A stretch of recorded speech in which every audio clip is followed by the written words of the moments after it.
talking about how you do diffusing for kids.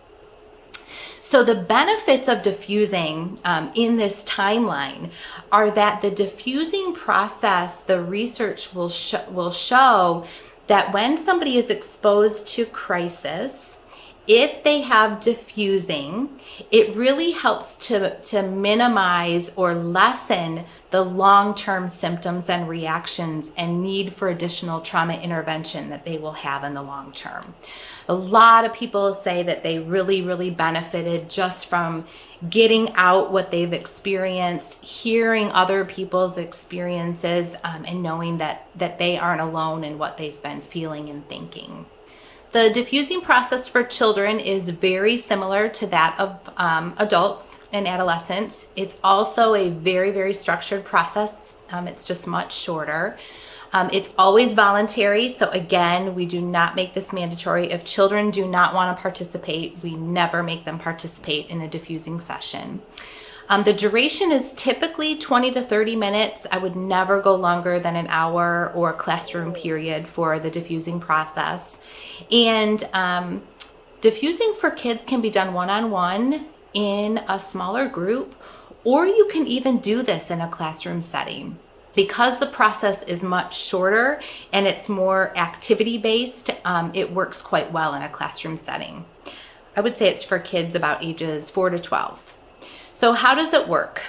There are only 2 questions when you diffuse for kids, for children.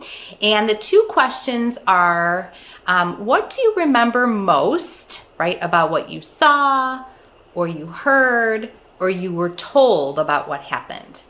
So remember, you don't have to be a direct victim of a crisis to have a response. So there may be kids who just heard about what happened or were told information about what happened. That's what we're asking. So what do you remember most, either about what you saw, heard, or experienced if you were directly involved, or about what you were told about what happened? And then the second question is, since all of this happened, what is your biggest worry? So again, you let as many children respond to the first question as you need to. So you go around and you ask if anybody wants to answer that question. This is a really, really good time to give children facts about what happened, because what you will begin to hear is that kids begin to perceive different things about the crisis or about what happened, depending on what they have been told.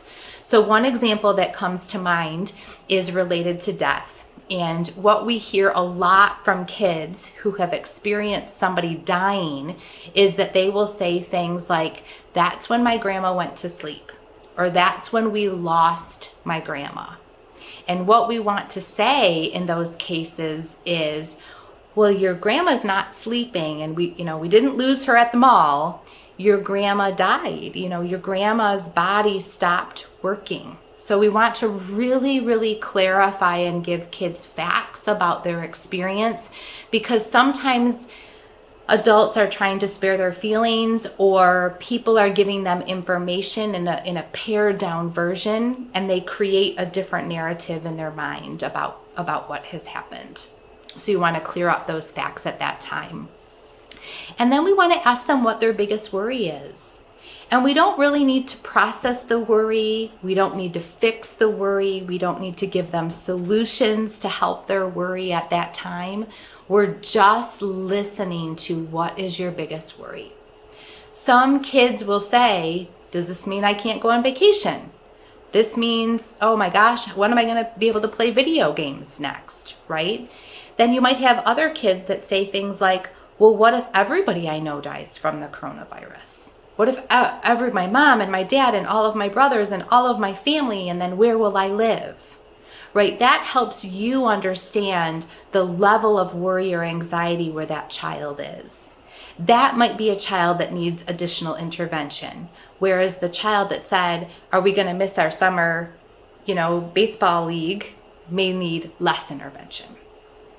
So we follow that, those 2 questions, with an opportunity to then engage in some sort of an experiential activity. It can be a game. It can be some sort of an activity page or an expressive art activity where they can complete some sort of sensory-based activity which will help re-regulate their nervous system. So it could be that you're using some of the worry activity pages that we have in a lot of our resources.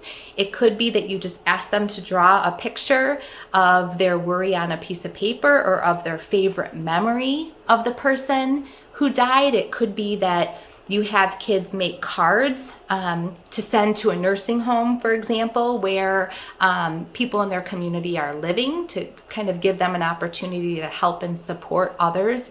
It's really any activity that you allow kids to engage in that helps them to alleviate their anxiety and helps them to self-regulate.